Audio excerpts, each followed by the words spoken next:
नमस्कार दोस्तों, इन्फोटॉक्स के बहुत ही फ्रेश एपिसोड में आपका स्वागत है। तो चलिए शुरू करते हैं। आज की दोस्तों सबसे पहली अपडेट निकल कर आ रही है मध्य प्रदेश स्टेट में लोकेटेड जबलपुर रेलवे स्टेशन को लेकर, जहां पर दोस्तों हमारी रेलवे की तरफ से अनाउंसमेंट कर दी गई है कि मध्य प्रदेश में जो जबलपुर रेलवे स्टेशन है इसके रीडेवलपमेंट का काम कंप्लीट हो चुका है। एंड ना दोस्तों हमारी रेलवे के जो पैसेंजर्स हैं वो इस रेलवे स्टेशन से मॉडर्न फैसिलिटीज एंड इंफ्रास्ट्रक्चर का इस्तेमाल करके और भी ट्रैवल कर सकते हैं। सो बिल्कुल दोस्तों, जैसा कि आप जानते हैं कि करंटली हमारी जो रेलवे है वो हमारे देश में जो रेलवे स्टेशन हैं उनको मिशन मोड में रीडेवलप करने में लगी हुई है, जिसमें बहुत सारे रेलवे स्टेशन ऐसे हैं जिनको कंप्लीटली रीडेवलप किया जा रहा है एंड वहीं बहुत सारे रेलवे स्टेशन ऐसे हैं जिनको पार्शली रीडेवलप किया जा रहा है। एंड इसमें जो जबलपुर रेलवे स्टेशन है उसको भी पार्शली रीडेवलप किया गया है, जिसके अंतर्गत इस रेलवे स्टेशन की जो एंटायर बिल्डिंग है उसको कंप्लीटली रेनोवेट करके ब्यूटीफाई कर दिया गया है। इसी के साथ साथ में जो एंटायर आउटसाइड एरिया एंड साथ साथ में स्टेशन का जो कॉन्कोर्स एरिया है उसको भी रीडेवलप कर दिया गया है। एंड इसके अलावा जो स्टेशन है उसको एक मॉडर्न लुक देने के लिए यहाँ पर GFRC panel, fibre fabric material, metal fuck it, इस तरह की थिंग्स का इस्तेमाल किया गया है, जिसको दोस्तों आप अपनी स्क्रीन पर देख सकते हैं। अगली दोस्तों अपडेट निकल कर आ रही है India one of the leading renewable energy company renew power की तरफ से, जहां पर दोस्तों उनका जो रेन्यूएबल एनर्जी पोर्टफोलियो है उसको एक्सपांड करते हुए रेन्यू पावर की तरफ से राजस्थान स्टेट में 250 मेगावाट का एक सोलर पावर प्लांट ऑपरेशनाइज कर दिया गया है, जिसको राजस्थान के जैसलमेर में सेटअप किया गया है। सो दोस्तों फरवरी 2019 में हमारी solar energy corporation of India के द्वारा इस रेन्यू पावर को राजस्थान स्टेट में यानी कि जैसलमेर में 300 मेगावाट का एक सोलर पावर प्लांट सेटअप करने का कॉन्ट्रैक्ट दिया गया था। दोस्तों उसी कॉन्ट्रैक्ट के बाद में उनके द्वारा इसका डेवलपमेंट भी स्टार्ट कर दिया गया था, लेकिन दोस्तों कोविड के चलते ये जो प्रोजेक्ट था थोड़ा सा डिले हो गया था, जिसके चलते एज ऑफ नाउ इस 300 मेगावाट में से 250 मेगावाट का पार्ट ऑपरेशनाइज कर दिया गया है। एंड वहीं जो रिमेनिंग 50 मेगावाट का पार्ट है उस पर भी काफी तेज से काम किया जा रहा है एंड इसी मंथ के एंड तक उसको भी ऑपरेशनाइज कर दिया जाएगा। और वैसे में दोस्तों आपको बता दूं कि जो solar energy corporation of India है वो इस सोलर पावर प्लांट से एनर्जी को परचेज करके बिहार स्टेट को सप्लाई करने वाली है।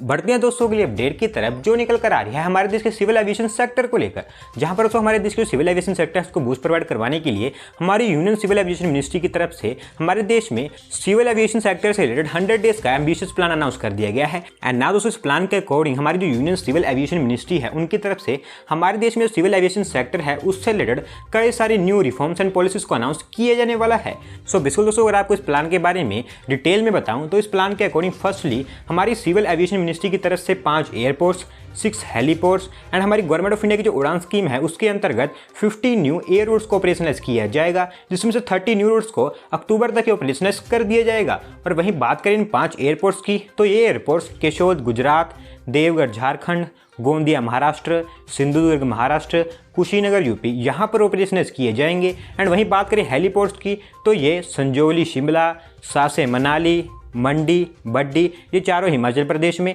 इसके अलावा हल्द्वानी एंड अल्मोड़ा ये दोनों उत्तराखंड में ऑपरेशनाइज किए जाएंगे। एंड दोस्तों mainly infrastructure, policy targets and reforms ये तीनों चीज़ें इस 100 डेज एम्बिशन प्लान का मेन पिलर्स रहने वाली हैं। अगली दोस्तों अपडेट निकल कर आ रही है Mumbai based Reliance Jio and London based BP PLC के जॉइंट वेंचर जियो BP को लेकर, जहां पर दोस्तों Indian electric vehicle market segment को एक पुश देते हुए इन कंपनी की तरफ से या फिर जॉइंट वेंचर की तरफ से अनाउंस किया गया है कि वो इंडिया में large scale EV charging station का एक कमर्शियल नेटवर्क सेटअप करेंगे। एंड दोस्तों इसके लिए इनकी तरफ से हमारे देश की home ground electric cab service company blue smart के साथ में एग्रीमेंट साइन कर लिया गया है। सो बिल्कुल दोस्तों इसके अकॉर्डिंग जो पार्टनरशिप है जो जियो BP का जॉइंट वेंचर है वो इंडिया में large scale EV charging station को सेटअप करेगा। एंड वहीं जो स्मार्ट है वो इन EV चार्जिंग स्टेशंस को फैसिलिटेट करने का काम करने वाली है। एंड दोस्तों ये जो प्रोसेस होने वाला है इसको फेज वाइज मैनर में कंप्लीट किया जाएगा, जिसमें जो फेज 1 है उसको हमारी नेशनल कैपिटल दिल्ली एंड जो एंटायर नेशनल कैपिटल रीजन है वहां पर लॉन्च किया जाएगा। एंड यहाँ पर जो EV चार्जिंग स्टेशन को सेटअप किया जाएगा उनकी कैपेसिटी एटलीस्ट 30 व्हीकल्स की होगी, यानी कि एक सेम टाइम में एक चार्जिंग स्टेशन पर एटलीस्ट 30 इलेक्ट्रिक व्हीकल्स को इजीली चार्ज किया जा सकता है। दोस्तों देखते हैं इनका यह प्लान कब तक स्टार्ट किया जाता है। अगली दोस्तों अपडेट निकल कर आ रही है गवर्नमेंट ऑफ इंडिया के फ्लैगशिप प्रोग्राम भारतमाला परियोजना को लेकर, जहां पर दोस्तों हमारे देश का जो लॉजिस्टिक सेक्टर है उसको इंप्रूव करने के लिए हमारी रेलवेज की रेल इंफ्रास्ट्रक्चर कंपनी रेल विकास निगम लिमिटेड ने डिसाइड किया कि वो इंडिया में मल्टी मॉडल लॉजिस्टिक पास को डेवलप करेंगे, जिनको गवर्नमेंट ऑफ इंडिया की भारतमाला परियोजना के अंतर्गत डेवलप किया जाएगा। एंड दोस्तों इसके लिए उन्होंने हमारी NHAI की separate entity national highways logistic management limited के साथ में MOU भी साइन कर लिया है। सो बिल्कुल दोस्तों MOU के अकॉर्डिंग हमारी जो मल्टी मॉडल लॉजिस्टिक पार्क होंगे उनको integrated and phase wise manner में इंप्लीमेंट किया जाएगा, जहां पर जो RVNL है उनकी तरफ से इन मल्टी मॉडल लॉजिस्टिक पार्क्स के लिए जो रेल ट्रैक कनेक्टिविटी है उसकी designing, feasibility study, planning, DPR, implementation and साथ साथ में कमीशनिंग का काम किया जाएगा। और वैसे जो national highway logistic management limited है उनकी तरफ से actually in multi modal logistic parks को सेटअप करने का काम किया जाएगा। और वैसे में दोस्तों आपको बता दूं करंटली हमारी सेंट्रल गवर्नमेंट की तरफ से हमारे देश में 35 मल्टी मॉडल लॉजिस्टिक पार्क्स को अप्रूव किया जा चुका है एंड इन सभी मल्टी मॉडल लॉजिस्टिक पार्क्स के लिए RVNL की तरफ से इन ट्रैक कनेक्टिविटी को प्रोवाइड करने का काम किया जाने वाला है।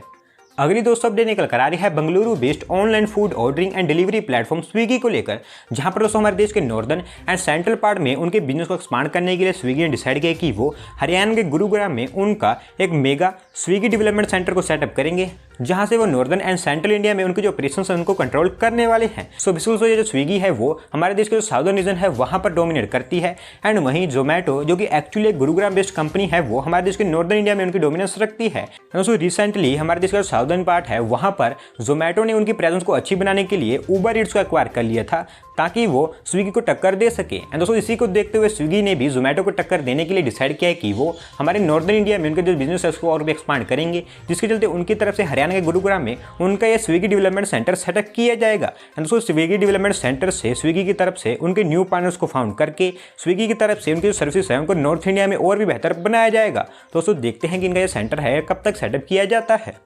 अगली दोस्तों अपडेट निकल कर आ रही है महाराष्ट्र स्टेट से, जहां पर दोस्तों महाराष्ट्र स्टेट में one of the most important cities Mumbai and Pune इन दोनों के बीच में जो ट्रैवलिंग टाइम है उसको रिड्यूस करने के लिए Maharashtra rail infrastructure development corporation limited यानी कि MRIDC ने डिसाइड किया है कि वो इन दोनों सिटीज के बीच में एक semi high speed train corridor को डेवलप करेंगे। दोस्तों इसके लिए जो फिजिबिलिटी रिपोर्ट है उसको भी जल्दी प्रिपेयर किया जाने वाला है। सो बिल्कुल मुंबई एंड पुणे ये महाराष्ट्र स्टेट की one of the most important cities है एंड इन दोनों सिटीज के बीच में ट्रैवलिंग टाइम को रिड्यूस करने के लिए बहुत सारे प्रपोजल्स प्रिपेयर किए जा चुके हैं, जिसमें दोस्तों हाइपर लूप भी इंक्लूड है एंड अभी तक इनमें से किसी भी प्रपोजल पर काम किया नहीं गया है। एंड वहीं नाउ अब हमारी जो रेलवेज एंड महाराष्ट्र गवर्नमेंट का जो जॉइंट वेंचर है जिसको MRIDC कहा जाता है उनकी तरफ से डिसाइड किया गया है कि वो इन दोनों सिटीज के बीच में एक semi high speed train corridor को डेवलप करेंगे। एंड एज ऑफ नाउ दोस्तों ये जो प्रोजेक्ट है या फिर जो प्रपोजल है ये इनिशियल स्टेजेस में है। फर्स्टली इसके लिए जो फिजिबिलिटी रिपोर्ट है उसको प्रिपेयर किया जाएगा एंड उसी के बेसिस पर फ्यूचर में इस पर डिसीजन लिए जाएंगे। आज की दोस्तों लास्ट अपडेट निकल कर आ रही है हमारी नेशनल कैपिटल दिल्ली से, जहां पर दोस्तों हमारी नेशनल कैपिटल दिल्ली का जो पब्लिक ट्रांसपोर्टेशन सिस्टम है उसको और भी बेहतर बनाने के लिए